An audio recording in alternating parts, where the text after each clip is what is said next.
একটি ৮০ ওয়াটের ceiling fan সারা রাত চালালে কত ইউনিট বিদ্যুৎ খরচ হবে? তাহলে আমরা এই ভিডিওটি পুরোপুরি দেখার চেষ্টা করব, তাহলে আমরা খুব সহজে বুঝতে পারব। আমরা ধাপে ধাপে হিসাব করব যাতে খুব সহজে আমরা এই ক্যালকুলেশনটা করতে পারি। সমাধান: এখানে ফ্যানের পাওয়ার হচ্ছে ৮০ ওয়াট। ফ্যান সারা রাত চলে, অর্থাৎ ১২ ঘন্টা, সন্ধ্যা ৬টা থেকে ভোর ৬টা পর্যন্ত। তাহলে আমরা এই সমীকরণ অনুযায়ী ক্যালকুলেশনটা করব।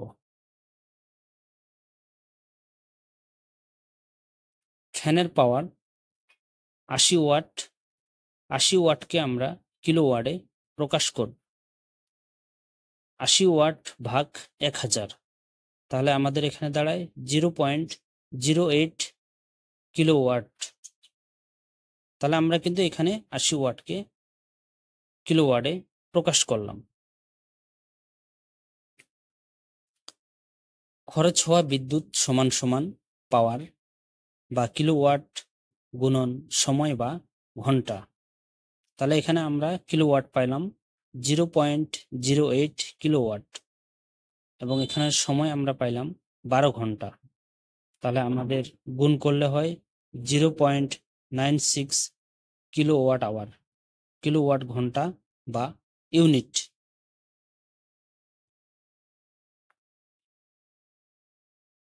একটি সিলিং ফ্যান যদি সারা রাত চলে ১২ ঘন্টা, তাহলে সেই সিলিং ফ্যানটি ১২ ঘন্টায় 0.96 ইউনিট বিদ্যুৎ খরচ করবে, অর্থাৎ ১ ইউনিটের কাছাকাছি বিদ্যুৎ সে খরচ করবে।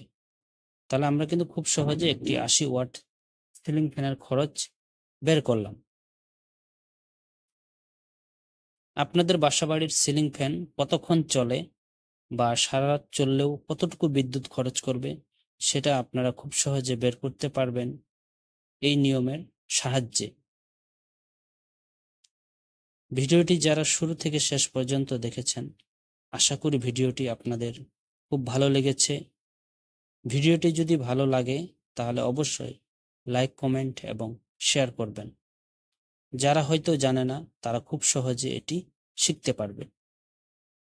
এবং নতুন নতুন ভিডিও পেতে এই চ্যানেলটিকে অবশ্যই আপনারা সাবস্ক্রাইব করে রাখবেন। ধন্যবাদ সবাইকে।